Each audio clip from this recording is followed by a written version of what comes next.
Hello my dear friends, welcome to e Saral. कैसी चल रही है आप सब लोगों की तैयारी भाई? मैं हूं Vishnu Shrimal, B Tech from IIT Varanasi, ex faculty Allen career institute. And आज हम लोग रिवीजन करेंगे third part of permutation and combination का। तीसरा पार्ट आज रिवाइज करेंगे बच्चों। दो पार्ट हम लोगों ने ऑलरेडी कवर कर लिए, दो पार्ट ऑलरेडी हमारे कवर हो चुके हैं एंड आज ये थर्ड पार्ट है, काफी इंपॉर्टेंट है आज, ठीक है, एंड डिसाइडिंग पार्ट है। तो ई सरल अभी तक आपने सब्सक्राइब किया कि नहीं किया भाई? अगर ई सरल अभी तक सब्सक्राइब नहीं किया है आपने तो जल्दी से जल्दी यार ई सरल सब्सक्राइब कर लीजिए। बेहतरीन चैनल है क्योंकि यहां पर आपको मिलेगा एक्सपीरियंस के साथ साथ में टैलेंटेड फैकल्टीज से पढ़ने का मौका। NK गुप्ता सर जो मैथमेटिक्स के HOD है, 30 ईयर का सर का एक्सपीरियंस है। सारांश गुप्ता सर फिजिक्स के जो HOD है, ऑल इंडिया रैंक 41 है, यानी एक्सपीरियंस और टैलेंट दोनों का कॉम्बिनेशन है, ये मान के चलिए आप, ठीक है। प्रतीक गुप्ता सर जो कि खुद IIT NIIT बॉम्बे से पास आउट है सर, एंड आप लोगों के लिए यहां पर केमिस्ट्री के HOD है। उसके अलावा Arpit Maheshwari sir all India rank 2 e Saral में चीफ एडवाइजर, ठीक है गाइस।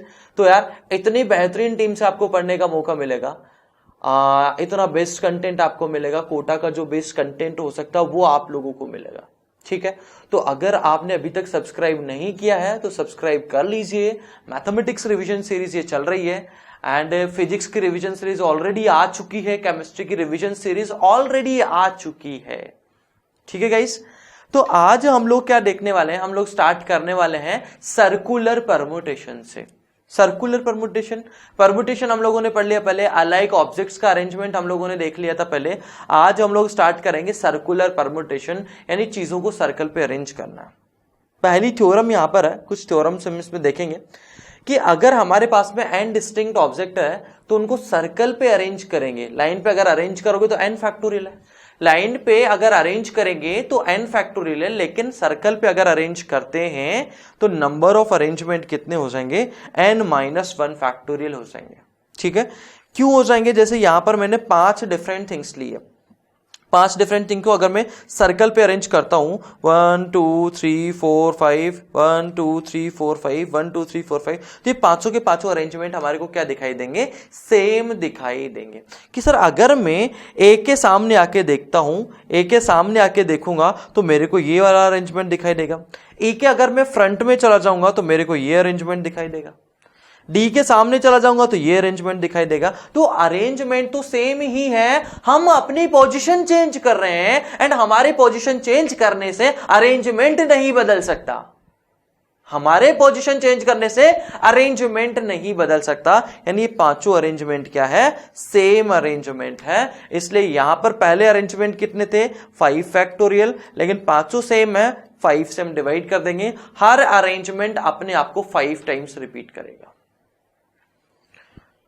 मान लीजिए ये वही चीज हो जाएगी, n के रेस्पेक्ट में अगर देखेंगे तो n-1 फैक्टोरियल हो जाएगा।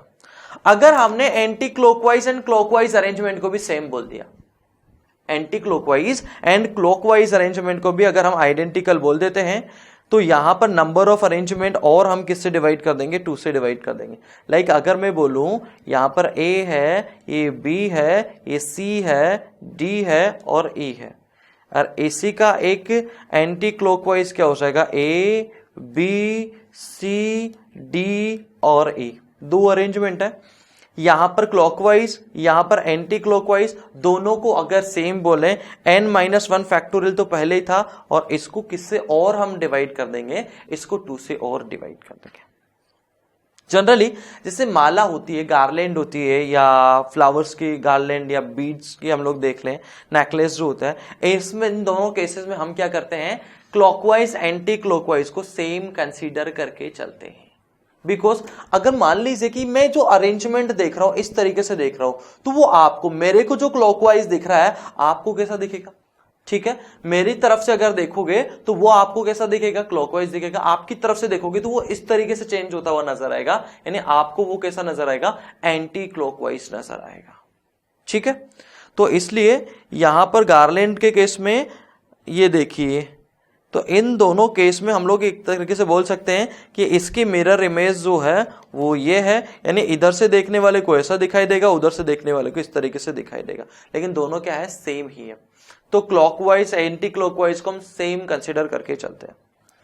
Question 1, find number of ways in which 10 children can sit on a merry go round relative to one another. Merry go round आप लोगों ने देखा है, बच्चे घोड़ा बैठता रहता है, तो इसके नंबर ऑफ अरेंजमेंट अगर हम लोग देखें तो ये कितना हो जाएगा, 10 - 1 फैक्टर। लेकिन ध्यान रखना यहाँ पे क्लॉकवाइज एंटी क्लॉकवाइज अरेंजमेंट अलग अलग हो जाएंगे, क्योंकि उसमें क्या होता है कि फेस एक दूसरे की तरफ होता है, फेस एक दूसरे के बाद इस पीछे, जैसे मैं हूं तो मैं अपने आगे वाले बंदे को देखता रहूंगा, मेरे आगे वाला बंदा है उसके नेक्स्ट वाले को देखता रहेगा, इस तरीके से अरेंजमेंट होता है।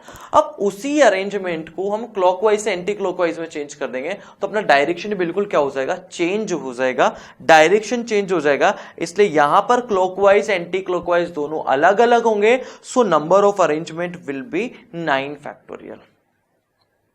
थ्योरम नंबर 3 है, अगर हमारे को आर चीजों को ही अरेंज करना है, लेकिन हमारे पास में नंबर ऑफ थिंग्स कितनी है, एन है। नंबर ऑफ थिंग्स अगर हमारे पास में एन है and we have to arrange only r different things, तो पहले भाई साहब आप ऐसा करो, सिलेक्शन कर लो, एन में से कितनी चीजें सेलेक्ट कर लो, आर सेलेक्ट कर लो, एंड फिर उन आर का क्या करो, अरेंजमेंट कर दो, तो it will be equals to r-1 factorial. ये कितना हो जाएगा, r-1 फैक्टोरियल हो जाएगा। इसी केस में अगर क्लॉकवाइज एंटी क्लॉकवाइज को सेम बोल देंगे तो r-1 फैक्टोरियल डिवाइड बाई क्या आ जाएगा, 2 आ जाएगा। लाइक हमारे पास में मान लीजिए कि 10 फ्लावर्स है, ठीक है, 10 फ्लावर्स है एंड हमारे को गार्लैंड बनाना है 10 फ्लावर्स का यूज करते हुए, तो इसका आंसर कितना हो जाएगा, 10 - 1 फैक्टोरियल डिवाइडेड बाई 2। अगर मैं यहां पर बोल दूं कि हमारे को 6 फ्लावर का यूज करना, 6 फ्लावर का, तो पहले आप 10 में से 6 फ्लावर सेलेक्ट करेंगे एंड 6 - 1 फैक्टोरियल तरीके से उनको अरेंज कर सकते हैं। क्लॉकवाइज एंटी क्लॉकवाइज सेम है, इसलिए 2 से डिवाइड कर देंगे। ठीक है, ये बहुत प्यारी माला भी आपको बना दी मैंने। ठीक है भाई, नेक्स्ट है, the distinction between clockwise anti clockwise is ignored if number of people having seated around the. कई बार क्या होता है कि राउंड टेबल पे हमारे को बोलता है कि लॉग सेम है, तो आपने को बोला है कि कोई भी 2 अरेंजमेंट में सब लोगों के नेबर्स सेम नहीं होना चाहिए, सारे लोगों के नेबर्स सेम नहीं होना चाहिए। तो क्लॉकवाइज एंटी क्लॉकवाइज में तो सेम ही होंगे ना भाई। लाइक यहां पर मान लीजिए टोटल में ले लेता हूं 8 लोग, A B C D E F G और H, 8 लोग ये है। ठीक है, अब इन 8 लोगों को मैंने यहाँ पे क्लॉकवाइज मैनर में बैठा है, यहाँ पर एंटी क्लॉकवाइज मैनर में बैठा देता हूं, तो ये A, यहाँ पर हो जाएगा B, ये C, ये D, ये E, F, G and H, तो ये एंटी क्लॉकवाइज हो गया। अब ये 8 लोग है, क्लॉकवाइज में बैठाऊंगा तो ऐसा दिखेगा, एंटी क्लॉकवाइज में बैठाएंगे तो ऐसे दिखेगा हमारे को अरेंजमेंट। अब यहां पर क्या हो रहा है, अगर मैं बोलूं कि दोनों केस में नेबर सेम नहीं होना चाहिए, अरेंजमेंट वही हमारे को लेना है सच दैट किसी भी बंदे का नेबर रिपीट नहीं होना चाहिए, लेकिन यहां पर तो नेबर रिपीट हो रहे हैं। डी के नेबर कौन है, सी और ई, यहां पर भी डी का नेबर कौन है, सी और ई है, कोई भी 2 ले लो।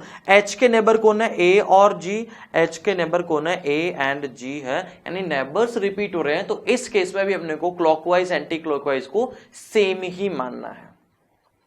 Like number of ways in which 9 people can be seated on a round table so that all shall not have same neighbor, same neighbor नहीं होना चाहिए, यानी एंटी क्लॉकवाइज क्लॉकवाइज को सेम मानना है। तो यहां पर 2 से हम एक्स्ट्रा डिवाइड करेंगे, तो 9 - 1 फैक्टोरियल डिवाइडेड बाई 2।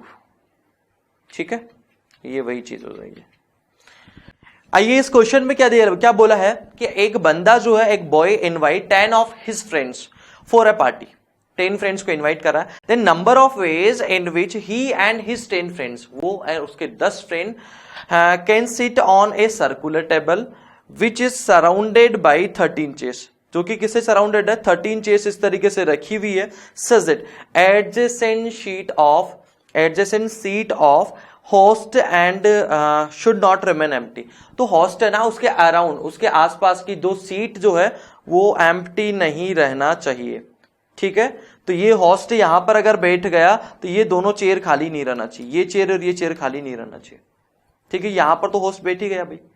अब यहां पर ये दोनों चेयर खाली अगर नहीं रखना चाहते हम लोग, तो 10 में से 2 बंदे सेलेक्ट करके 2 फैक्टोरियल तरीके से उनको बैठा दो। बचेगी कितनी 1 2 3 दिस चेयर और बचेगी, तो 10C8 तरीके से 8 से सेलेक्ट करके 8 फैक्टोरियल तरीके से उनको बैठा देंगे, तो टोटल जो अरेंजमेंट हो जाएंगे वो इतने हो जाएंगे। नेक्स्ट है, अगर कुछ ऑब्जेक्ट्स जो वो अलाइक हम लोग ले ले तो, कि इनमें कुछ ऑब्जेक्ट्स अलाइक हो जाए। लाइक हमारे को इलाहाबाद है उसको अरेंज करना सर्कल पे, तो सर्कल पे अगर अरेंज करना तो कितने तरीके से कर सकते हैं। तो यहां पर टोटल लेटर्स कितने हैं वो देख लीजिए, 3 3 6 3 9 9 फैक्टोरियल। तो अगर सारे के सारे डिफरेंट होंगे तो इतने हो जाएंगे, लेकिन इनमें 4 अलाइक है तो ए और ए अलाइक 4 फैक्टोरियल से डिवाइड कर देंगे, बस वही सेम चीज हो जाएगी। जितने अलाइक लेटर्स है तो पहले हम लोग डिवाइड करते थे, उसी तरीके से हमारे को यहां पर भी डिवाइड कर देना है। कुछ ज्योमेट्रिकल प्रॉब्लम्स हम लोग देख लेते हैं हम। If there are n points in a plane, किसी प्लेन में अगर n पॉइंट्स है, no 3 of which are collinear, कोई भी 3 कोलिनियर नहीं है, no 3 of which are collinear, तो कितनी स्ट्रेट लाइन बन जाएगी। स्ट्रेट लाइन बनाने के लिए हमारे को 2 पॉइंट्स रिक्वायर्ड होते हैं। स्ट्रेट लाइन बनाने के लिए हमारे को कितने पॉइंट्स रिक्वायर होते हैं 2। जैसे ये हमारे पास में ये पॉइंट्स मान लीजिए, ये पॉइंट्स यहां पर मैंने बना दिए, ये पॉइंट्स इस तरीके से लिए। अब स्ट्रेट लाइन अगर बनाना तो सिर्फ और सिर्फ मेरे को 2 पॉइंट चाहिए, तो 2 पॉइंट अगर मैं सेलेक्ट कर दूं तो स्ट्रेट लाइन मेरे को मिल जाएगी, दोनों को ज्वाइन कर दो। ये स्ट्रेट लाइन मिल गई, ये स्ट्रेट लाइन मिल गई, ये स्ट्रेट लाइन मिल गई, ये स्ट्रेट लाइन मिल गई, ये स्ट्रेट लाइन मिल गई। कोई भी 2 पॉइंट को आप सेलेक्ट करोगे तो आपको एक स्ट्रेट लाइन मिल जाएगी। तो जितने अलग अलग तरीके से आप 2 पॉइंट सेलेक्ट करोगे उतनी ही आपको अलग अलग स्ट्रेट लाइन मिल जाएगी। तो टोटल कितने तरीके हो जाएंगे NC2। ट्राइंगल्स अगर बनाना है, ट्राइंगल बनाने के लिए 3 पॉइंट रिक्वायर्ड है, तो कितने तरीके हो जाएंगे NC3 तरीके हो जाएंगे। If these n points are vertices of n sided polygon, मान लीजिए कि ये n पॉइंट्स जो हम लोग बात कर रहे हैं कि कोई भी 3 कॉलिनियर नहीं है, वो किसी पॉलीगन के, किसी n साइडेड पॉलीगन के वर्टिसेस है। लाइक ये हम लोगों ने हेक्सागन यहां पर ले लिया, ठीक है। तो हमारे को बोला है कि इसमें क्या क्या चीजें हो सकती है, तो वर्टिसेस कितने होंगे, जितनी साइड्स होगी उतने वर्टिसेस होंगे। पहली चीज NC2 तरीके से, n पॉइंट्स है, NC2 तरीके से कोई भी 2 पॉइंट अगर आप सेलेक्ट करते हो तो आपको क्या मिलेगा, स्ट्रेट लाइन मिलेगी। एंड कोई भी 2 वर्टेक्स को अगर हम ज्वाइन करते हैं तो या तो अपने को मिलेगी साइड या फिर हमारे को मिलेगा डायगोनल। तो number of side plus number of diagonal हो जाएगा, तो नंबर ऑफ डायगोनल्स कितना हो जाएगा NC2 माइनस n। बहुत इंपॉर्टेंट चीज है। और ये कितना हो जाएगा, सिंप्लीफाई करोगे तो n into n minus 3 divided by 2। ठीक है भाई। नंबर ऑफ ट्राइंगल्स कितने बन जाएंगे NC3, वही ये चीज हम लोगों ने पहले ही देख ली थी। Number of triangles having exactly 2 side common, exactly 2 side जो है वो कॉमन होना चाहिए। तो लाइक यहां पर जैसे अगर मैं करूं तो ये साइड मैंने कॉमन ले ली, ये साइड मैंने कॉमन ले ली, तो ये 2 लाइन जैसे ही मैं लूंगा तो कोई भी 2 साइड सेलेक्ट करोगे तो तीसरी साइड अपने आप सेलेक्ट हो जाएगी। तो 2 साइड अगर कॉमन है पॉलीगन एंड ट्राइंगल में तो तीसरी साइड तो अपने आप मतलब वो हो ही जाएगी। तो इस टाइप के कितने केसेस बन सकते हैं, इसको शिफ्ट कर सकते हैं हम लोग n तरीके से। तो n ट्राइंगल्स इस तरीके से हम लोग बना सकते हैं। कितने ट्राइंगल्स बना सकते हैं, n triangles. Number of triangles formed by joining vertices of convex polygon, तो कॉन्वेक्स पॉलीगन है, n साइडेड पॉलीगन है, तो कितने ट्राइंगल बन जाएंगे, जितने तरीके से 3 पॉइंट हम सेलेक्ट कर सकते हैं। नेक्स्ट में हमारे को बोला कि number of triangles having exactly 1 side common. अब एक साइड अगर कॉमन है तो जैसे ये साइड हमने कॉमन ले ली, ये साइड अगर कॉमन ले ली तो ये पॉइंट हम लोग ले ही नहीं सकते, ये नहीं ले सकते, ये नहीं ले सकते, ये नहीं ले सकते, क्योंकि अगर ये ले लेंगे हम लोग, ये ले लेंगे, ये ले लेंगे तो 2 साइड कॉमन हो जाएगी। हमें एग्जैक्टली 1 साइड कॉमन चाहिए, तो इन चारों पॉइंट को हटा दो, इन चारों पॉइंट को हटा देंगे तो नेक्स्ट जो पॉइंट हम सेलेक्ट करेंगे वो n-4 तरीके से सेलेक्ट कर सकते हैं। तो n इंटू n-4 ये हो जाएगा। Number of triangles having no side common, तो हमने एग्जैक्टली 1 साइड कॉमन वाला निकाल दिया था, एग्जैक्टली 2 साइड कॉमन वाला निकाल दिया था, वो दोनों केस हम लोग यहां पर क्या कर देंगे, माइनस कर देंगे। तो ये कितना आ जाएगा n into n-4 n-5 divided by 6। भाई नो साइड कॉमन बोला है, NC3 तो टोटल हमारे को मिल गया था, ये टोटल हमारा आ गया था। 2 साइड कॉमन वाले 1 साइड कॉमन वाले हम लोगों ने निकाल लिए थे। 1 साइड कॉमन वाला केस हम लोगों ने जस्ट पहले देखा था, n इंटू n-4 है ना। एंड एग्जैक्टली 2 साइड कॉमन वाले केस आ गए थे, n आ गए थे, तो ये दोनों चीज इसमें से क्या कर देंगे, माइनस कर देंगे। ठीक है, तो ये n हो जाएगा और ये n इंटू n-4 हो जाएगा, दोनों चीज माइनस कर दो। नेक्स्ट है m parallel lines are there in a plane. m parallel lines है, इनको दूसरी n लाइंस इंटरसेक्ट कर रही है। एम पैरेलल लाइंस को, ये इस तरीके से एम पैरेलल लाइन है, इनको दूसरी एम लाइन इंटरसेक्ट कर रही है, हमारे को बोला है कि कितने पैरेललोग्राम बनेंगे। भाई पैरेललोग्राम बनाने के लिए हमारे को क्या चाहिए होता है, हमारे को 4 साइड्स चाहिए होती है। 2 वर्टिकल साइड ले लो, 2 हॉरिजॉन्टल साइड ले लो। तो 2 वर्टिकल साइड कितने तरीके से ले सकते हैं, MC2 तरीके से। 2 हॉरिजॉन्टल साइड कितने तरीके से ले सकते हैं, NC2 तरीके से। तो 2 हॉरिजॉन्टल सेलेक्ट कर लो, 2 वर्टिकल सेलेक्ट कर लो, ऑटोमेटिकली हमारा पैरेललोग्राम कंप्लीट हो जाएगा। ठीक है, लाइक ये 2 साइड अगर मैंने सेलेक्ट करी, ये और ये और ये, तो ये पैरेललोग्राम हमारा कंप्लीट हो गया। If there are m circles and n straight line, मान लीजिए किसी प्लेन में m सर्कल्स है और n स्ट्रेट लाइन है, maximum number of point of intersection कितने होंगे? सर्कल्स आपस में इंटरसेक्ट कर सकते हैं, लाइंस आपस में इंटरसेक्ट कर सकती है, लाइंस और सर्कल्स आपस में इंटरसेक्ट कर सकते हैं। तो इस तरीके से इंटरसेक्शन अगर होते हैं तो मैक्सिमम कितने पॉइंट ऑफ इंटरसेक्शन हमारे को मिलेंगे? तो लाइन और लाइन अगर इंटरसेक्ट करती है तो 1 पॉइंट ऑफ इंटरसेक्शन मिलेगा। तो हमारे पास में n लाइंस है, NC2 तरीके से 2 लाइन सेलेक्ट करेंगे, पॉइंट ऑफ इंटरसेक्शन 1 आ जाएगा। लाइन और सर्कल का पॉइंट ऑफ इंटरसेक्शन, तो हम क्या करेंगे, एक लाइन सेलेक्ट करेंगे, कितने तरीके से, NC1 तरीके से, एक सर्कल सेलेक्ट करेंगे MC1 तरीके से। दोनों के पॉइंट ऑफ इंटरसेक्शन कितने होंगे, 1 और 2। ठीक है, 2 सर्कल्स कितने 2 पॉइंट पे इंटरसेक्ट कर सकते हैं, 2 पॉइंट पे। तो MC2 तरीके से 2 पॉइंट सेलेक्ट करके उनके पॉइंट ऑफ इंटरसेक्शन अगर निकालेंगे तो वो 2 आ जाएंगे। तो इनको टोटल कर दो, ये maximum number of point of intersection हमें मिल जाएंगे। नेक्स्ट क्वेश्चन है, there are 10 points in a plane out of which 4 are collinear. 10 points है जिनमें से 4 कॉलिनियर है एंड बाकी के 6 जो है वो नॉन कॉलिनियर है। आपने से पूछा नंबर ऑफ लाइंस कितनी होगी, तो इसमें इस टाइप का डायग्राम बना लिया मैंने। हाफ सर्कल बना लिया ऊपर, सेमी सर्कल, एंड नीचे उसका डायमीटर मान लिया। मान लीजिए 4 पॉइंट से डायमीटर पे है 1 2 3 4, 6 पॉइंट सर्कल पे है। अब आपको बोला कि कितनी लाइंस आप बना सकते हो। तो अगर मैं पूछूं जनरली कि अपने पास में मान लो 10 पॉइंट है, तो मैक्सिमम कितनी लाइन बन जाएगी, 10C2। ये तो गया पहला केस। अब यहां पर क्या होगा कि जब इन 4 पॉइंट में से मैं सेम 2 पॉइंट सेलेक्ट करूंगा, लाइन ड्रॉ करूंगा, तो ये लाइन जो है बार बार रिपीट होती जाएगी। 7 8 सेलेक्ट करूंगा तो भी ए लाइन मिलेगी, AB।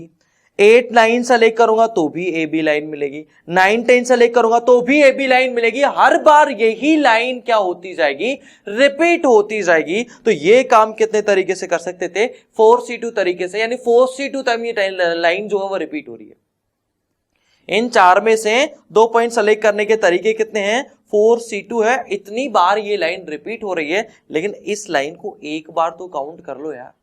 तो इसमें से क्या करो, 4C2 में से 1 माइनस कर दो कि 4C2 टाइम रिपीट हुई थी, एक बार उसको काउंट करा, इसलिए एक केस हमने माइनस कर दिया। तो ये सेलेक्टिंग एनी 2 पॉइंट्स, ये हम माइनस कर देंगे तो हमारे को ये आंसर मिल जाएगा। इसको हम लोग नंबर ऑफ ट्राइंगल्स पूछ रहा है, नंबर ऑफ ट्राइंगल्स पूछ रहा है, तो टोटल 10 पॉइंट है, 10C3 हो जाएगी। लेकिन इन चारों पॉइंट में से कोई भी 3 पॉइंट आप सेलेक्ट करते हो तो ट्राइंगल बनेगा ही नहीं, क्योंकि स्ट्रेट लाइन मिलेगी। कोई 3 पॉइंट 7 8 9 तीनों को ज्वाइन करोगे तो स्ट्रेट लाइन मिलेगी, ट्राइंगल बनेगा ही नहीं वहां पे। नेक्स्ट है, एक 8x8 का चेस बोर्ड है एंड हमारे से पूछा कि इसमें कितने स्क्वायर बनेंगे। अब स्क्वायर हमारे को काउंट करना है, तो यहाँ पे सबसे सिंपल तरीका है कि आप सबसे छोटा स्क्वायर काउंट कीजिए। सबसे छोटा क्या हो जाएगा, 1x1 वाला। 1x1 वाला तो कितने स्क्वायर बनेंगे, सर एक स्क्वायर अगर मैं लेता हूं तो इसको हॉरिजॉन्टली 8 तरीके से मैं शिफ्ट कर सकता हूं। ठीक है, एंड वर्टिकली भी 8 तरीके से शिफ्ट हो जाएगा 8 वे से, यानी टोटल जो है वो कितने मिल जाएंगे हमारे को, 64 टोटल स्क्वायर मिल जाएंगे। 2x2 का अगर मैं देखूं तो एक स्क्वायर अगर मैंने ले लिया, तो अब हॉरिजॉन्टल में लाइन में शिफ्ट करूंगा तो एक ये नया स्क्वायर हो जाएगा, ये नया स्क्वायर हो जाएगा, ये नया स्क्वायर हो जाएगा, ये नया, एंड इस तरीके से कितने स्क्वायर मिलेंगे हमारे को, 7 तरीके से को शिफ्ट कर सकते हैं हॉरिजॉन्टली, 7 तरीके से वर्टिकली, तो टोटल 7 7 जा 49 स्क्वायर हो जाएंगे। 3x3 के कितने हो जाएंगे, 3x3 का एक मैंने ले लिया, इसको शिफ्ट करोगे तो कितना हो जाएगा, 6 तरीके से हॉरिजॉन्टली, 6 तरीके से वर्टिकली शिफ्ट कर सकते हैं। 4x4 का एक स्क्वायर ये ले लिया मैंने, 1 2 3 4 4 तरीके से इसको शिफ्ट कर सकते हैं, और एक ये खुद हो जाएगा तो 5, तो 25 स्क्वायर हमारे को ऐसे मिलेंगे जो 4x4 वाले में। 5x5 वाले 16 हो जाएंगे, 6/6 वाले 9 हो जाएंगे। तो यानी कि आपको करना क्या है, बस छोटी से लेके बड़ी तक मूव करते रहना, सिंपल सी बात है। तो ये हो जाएगा 1 square, 2 square, 3 square and so on 8 square. Summation of numbers, distribution of alike objects अब हम लोग देखने वाले हैं, जिसको प्यार से बैगर्स मेथड भी बोला जाता है कोटा में। ठीक है, तो यहां पर क्या है कि अगर हमारे पास में n अलाइक ऑब्जेक्ट्स है एंड ये हमारे को डिस्ट्रीब्यूट करना r लोगों में, n अलाइक थिंग्स को r पर्सन्स में डिस्ट्रीब्यूट करना है, तो इसके जो तरीके होते हैं वो कितने होते हैं, n plus r minus 1 c r minus 1, beggars method जिसको बोला जाता है। ठीक है, अब यहां पे जैसे n आइडेंटिकल थिंग्स है, r पर्सन्स में डिस्ट्रीब्यूट करना हर एक के पास में, ईच में get any number of things, तो कितना हो जाएगा n plus r minus 1 C R minus 1। इसका सबसे बढ़िया एग्जांपल होता है 10 आइडेंटिकल कॉइन्स है, इनको डिस्ट्रीब्यूट करना 4 लोगों में, इस तरीके से करना है कि किसी को कितने भी कॉइन मिले, कोई टेंशन वाली बात नहीं है। तो बैगर्स मेथड हो जाएगी 10 प्लस 4 माइनस 1 सी 4 माइनस 1, ये हो गया 13 सी 3, इसका आंसर हो जाएगा। ठीक है, अब हमारे को बोला है कि 4 पर्सन्स में इस तरीके से बांटना है कि कम से कम एक एक तो सबके पास में होना ही चाहिए। 10 कॉइन्स है, एक एक एक सबको दे दो, पहले तो एक एक सबको दे देंगे, तो 4 तो हमने बांट दिए, बचेंगे हमारे पास में 6। जो रिमेनिंग 6 है उनको कैसे भी बांट दो, जैसे पहले हम लोग बांट रहे थे। तो ये कितने तरीके से बांट सकते हैं, ये हम लोग बांट सकते हैं n plus r minus 1 C R minus 1 वाला फॉर्मूला यूज करके 6 को बांटना है। तो 6 plus 4 minus 1 C 4 minus 1 and 9 C 3, इसका आंसर हो जाएगा। इसका एक यूज और होता है कि let a homogeneous expression with degree n, binomial expansion में जैसे मल्टीनोमियल देखते हैं हम लोग, मल्टीनोमियल में number of terms find out करते हैं ना, वहां पर भी इसका यूज होता है। तो यहां पर मान लीजिए x1 x2 x3 and so on xr variables है। ठीक है, तो इसकी पावर अगर n है तो नंबर ऑफ टर्म्स कितनी होगी, तो नंबर ऑफ टर्म्स का निकालने का सीधा सीधा फंडा है, ये n जो है ना इन r वेरिएबल्स में जितने अलग अलग तरीके से आप डिस्ट्रीब्यूट करोगे, n को r प्लेसेस पे या r टर्म्स में जितने अलग अलग तरीके से डिस्ट्रीब्यूट करोगे, उतनी ही आपको क्या मिल जाएगी, नंबर ऑफ टर्म्स मिल जाएगी। तो ये जो कॉम्बिनेशन, जैसे x प्लस वाई की पावर मान लो कि 3 में लिख रहा हूं, तो यहां पे 3 को इन दोनों में बांटना है। कैसे कैसे आप बांट सकते हो, एक्स क्यूब मिल जाएगा सर, एक्स स्क्वायर वाई मिल जाएगा, दूसरा तरीका x y square and y cube, मतलब बांटना पूरा पूरा है तो 4 टर्म्स मिल जाएगी। तो ये एक तरीके से देखना है, तो 3 को 2 में बांटना है, 3 प्लस 2 माइनस 1 सी 2 माइनस 1, यानी ये हो जाएगा 4c1, जिसकी वैल्यू 4 आ जाएगी, 4 टर्म्स है। Like number of different terms पूछा है x plus y plus z power 10 में, तो एक तरीके से 10 को x y z में बांटना है। कितने तरीके से हम डिस्ट्रीब्यूट कर सकते हैं, 10 प्लस 3 माइनस 1 सी 3 माइनस 1 ही हो जाएगा। नेक्स्ट है x1 plus x2 plus x3, मान लीजिए नॉन नेगेटिव इंटीजर्स है, x1 x2 x3 non negative integers है, सबका सम जो है वो किसके इक्वल आ रहा है, n के इक्वल आ रहा है। ये जो r है हमारे पास में नंबर, इनका सम n के इक्वल आ रहा है, तो हमारे को पूछा है कि इसके कितने अलग अलग सॉल्यूशंस मिल सकते हैं। तो एक तरीके से ऐसा सोचो कि भाई साहब आपके पास में n कॉइन्स है एंड हमारे पास में r बैगर्स है, b1 b2 b3 and so on bn। पहले बैगर को आपने x1 कॉइन दे दिए, दूसरे बैगर को आपने x2 कॉइन दे दिए, थर्ड को आपने x3 दे दिए और nth को आपने xn दे दिए। ठीक है, तो टोटल जो कॉइन्स है उनका सम कितना हो जाएगा, n हो जाएगा, यानी x1 plus x2 plus x3 and so on xn equals to कितना आ जाएगा, n आ जाएगा। तो ये नंबर ऑफ सॉल्यूशन का मतलब हो जाएगा जितने अलग अलग तरीके से हम डिस्ट्रीब्यूट कर देंगे, जितने अलग अलग तरीके से हम डिस्ट्रीब्यूट करेंगे उतने ही हमारे को सॉल्यूशंस मिलेंगे। तो कितने तरीके से डिस्ट्रीब्यूट कर सकते हैं, n plus r minus 1 c r minus 1 हो जाएगा। लाइक ये क्वेश्चन है x plus y plus z equals to 20 है, find number of non negative integral solution. तो 20 को आप डिस्ट्रीब्यूट कर दीजिए 3 में, तो 20 प्लस 3 माइनस 1 c3 माइनस 1 यानी 22c2, इसका आंसर हो जाएगा। कितना आंसर हो जाएगा, 22c2। नेचुरल सॉल्यूशन की बात कर रहा है, नेचुरल सॉल्यूशन की बात कर रहा है x plus y plus z equal to 20 और नेचुरल सॉल्यूशन हमारे को बताया। नेचुरल सॉल्यूशन का मतलब क्या हो जाएगा, मिनिमम वैल्यू जो है वेरिएबल की मिनिमम वैल्यू है वो कितना होना चाहिए, 1 होना चाहिए। वेरिएबल की मिनिमम वैल्यू अगर 1 होना चाहिए तो ऐसा करो भैया कि यहां पर जो है ना पहला बैगर है उसको मतलब मिनिमम कितना अपने को देना है, एक तो देना ही देना है, दूसरे बैगर को भी एक देना ही देना है, तीसरे बैगर को भी एक देना ही देना है। तो एक एक एक दे दो भाई साहब, बचेंगे कितने, 17। 17 को 3 में कितने तरीके से बांट सकते हो, आंसर आ जाएगा। तो 17 plus 3 minus 1 C3 minus 1 19 C2 answer आ जाएगा, खत्म बात। x plus y plus z equal to 20, इसमें अपने से पूछा है नॉन नेगेटिव मतलब पॉजिटिव ऑड इंटीग्रल सॉल्यूशंस। तो यहां पर ये तीनों नंबर ऑड है ना, तीनों नंबर को मैं ऐसा करता हूं, इस तरीके से ले लेता हूं, तीनों नंबर ऑड है। अच्छा, लेकिन ये तो पॉसिबल ही नहीं है भाई, तीन ऑड नंबर का सम जो है 20 कैसे हो सकता है। ऑड प्लस ऑड क्या हो जाएगा, इवन हो जाएगा, ऑड प्लस ऑड इवन हो जाएगा, प्लस ऑड करेंगे तो वो तो क्या हो जाएगा, लेफ्ट हैंड साइड तो जो है वो ऑड बनेगी, राइट हैंड साइड इवन लिखिए तो इसके नो सॉल्यूशंस, कोई सॉल्यूशन इसका नहीं निकलेगा।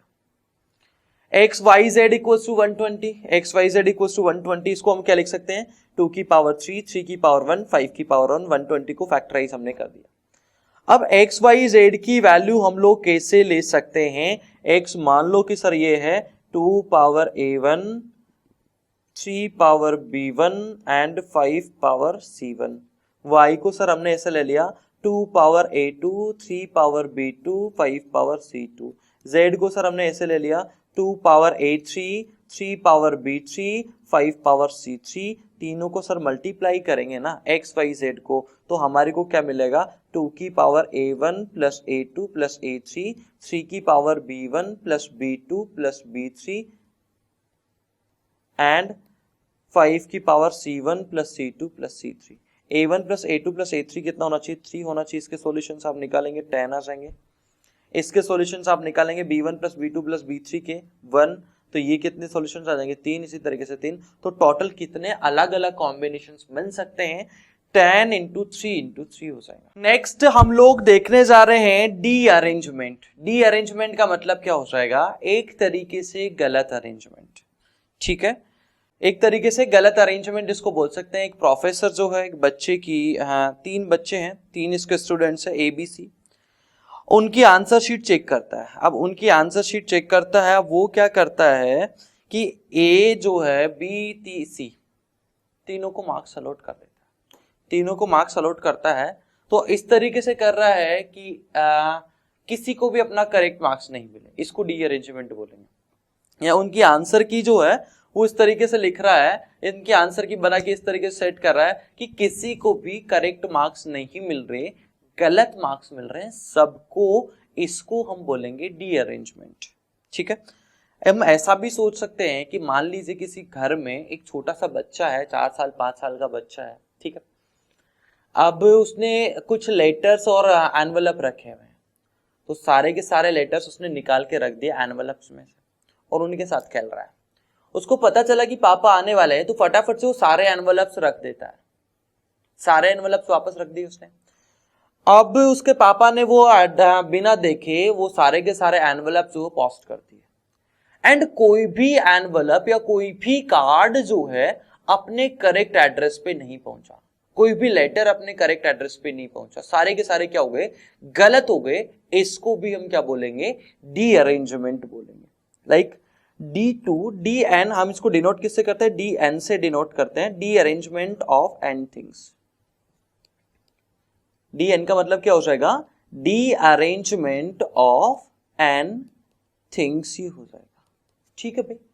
अब मैं आपसे पूछूं कि भाई साहब ये बताओ D1 की वैल्यू क्या होगी। D1 का मतलब क्या है कि हमारे पास में ऐसा सोचिए एक लेटर है, एक एनवलप है। अब इस एक लेटर एक एनवलप को आप गलत रखिए, तो गलत तो रखने का सवाल ही नहीं उठता भाई, ठीक है ना।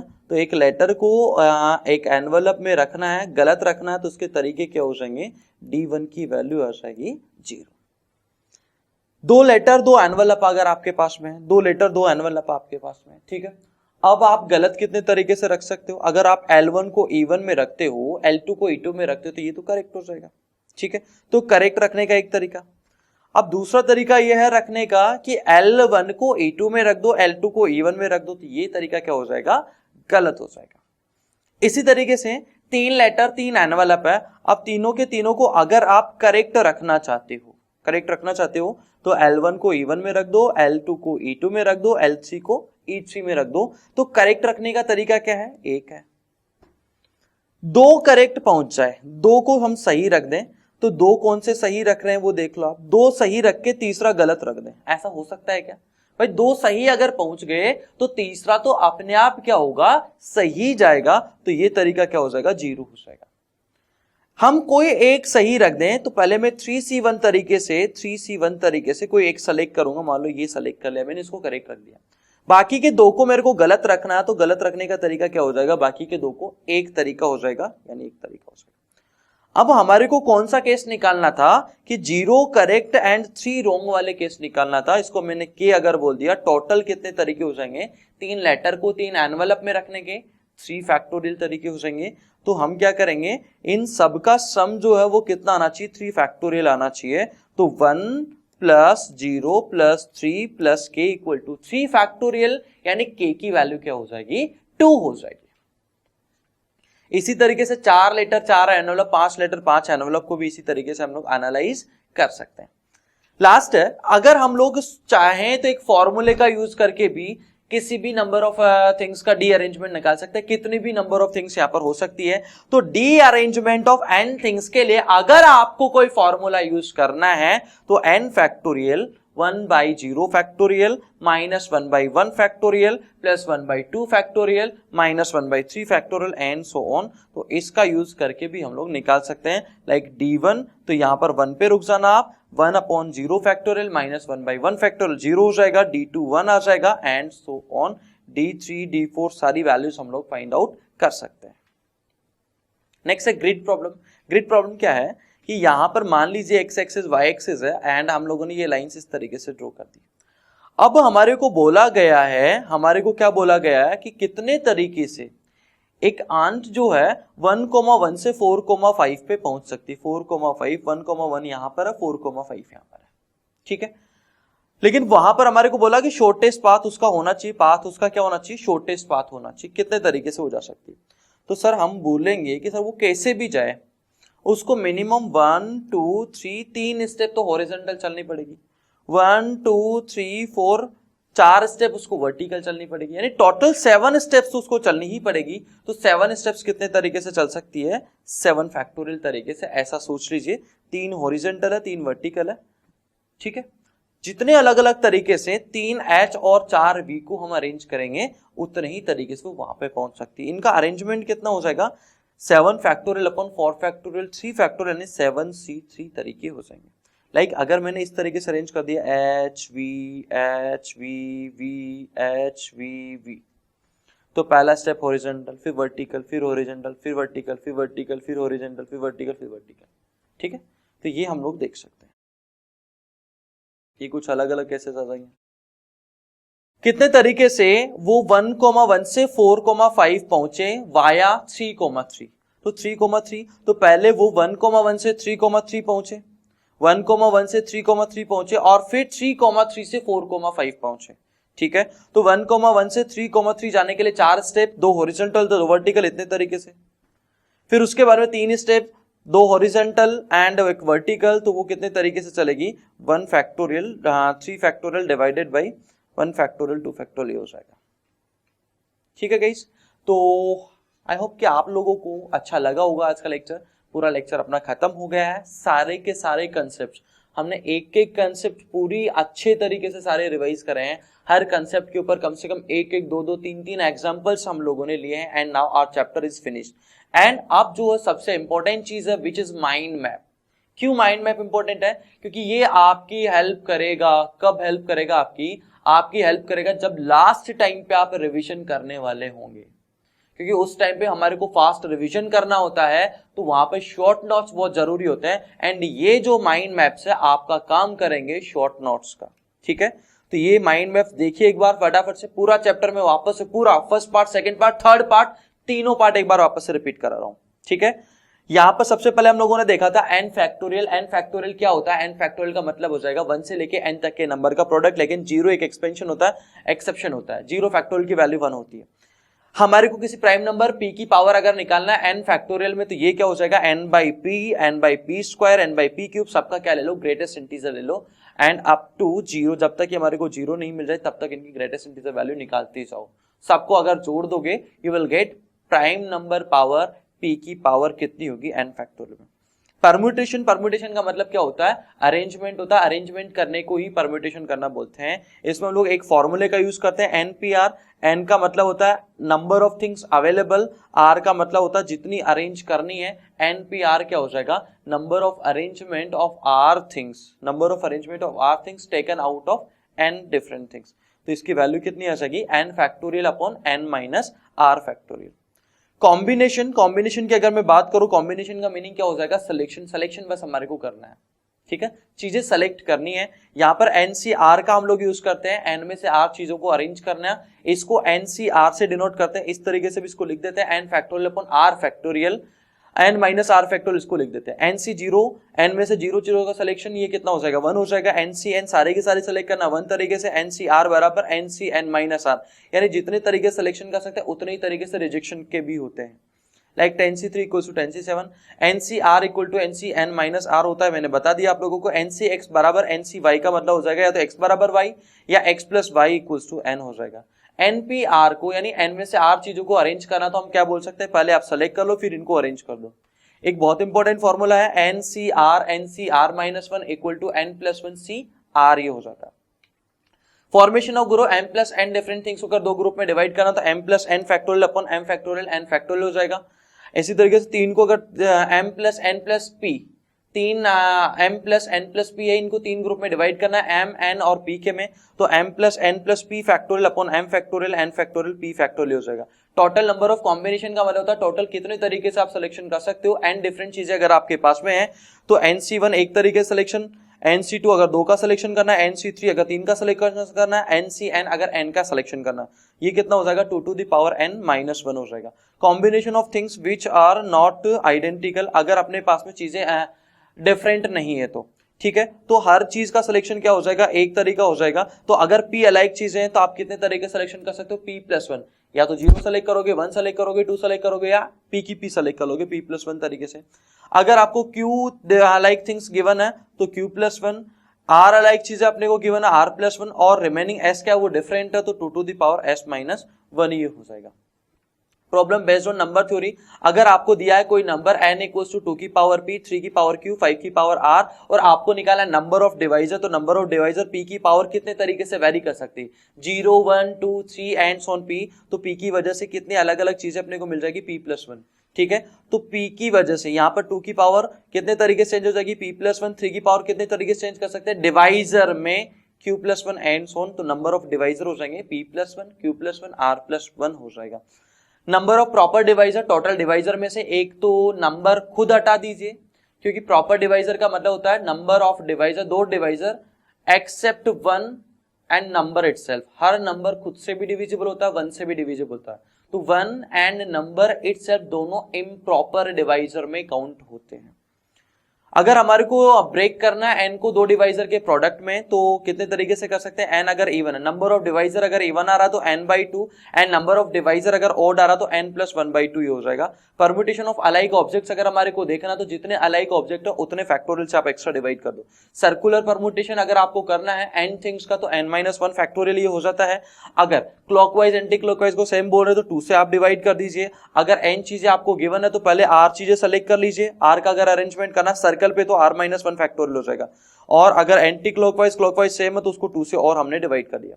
ज्योमेट्रिक प्रॉब्लम में लाइन अगर आपको बनाना तो NC2 तरीके से 2 पॉइंट सेलेक्ट करके आप बना सकते हैं। ट्राइंगल अगर आपको बनाना तो NC3 तरीके से हम लोग कर सकते हैं। Distribution of alike object, beggars method, formula क्या होता है? n plus r minus 1 CR minus 1 हो जाएगा, ठीक है। इसका यूज कहां पे होता है? नंबर ऑफ टर्म्स निकालने में मल्टीनोमियल में, और number of solution non negative integral solutions निकालने में इसका यूज होता है। डी अरेंजमेंट के लिए ये फॉर्मूला यूज होता है। डी अरेंजमेंट का मतलब है गलत अरेंजमेंट। तो ये पूरा का पूरा चैप्टर आपका 3 मिनट में या 4 मिनट में एक बार फिर से मैंने फिनिश करवा दिया। Hope you guys like this lecture. So don't forget to share this and like as much as possible. So guys thank you so much. टाटा बाय बाय, टेक केयर. जय हिंद, जय भारत. अगर आप ऐसा ही ऑसम कंटेंट और देखना चाहते हैं तो ई सरल के चैनल को सब्सक्राइब कीजिए. इंडिया की टॉप मोस्ट फैकल्टी से JEE, NEET, class 10th, class 9th की तैयारी करने के लिए ई सरल के ऐप को इंस्टॉल कीजिए. ई सरल है तो सब सरल है.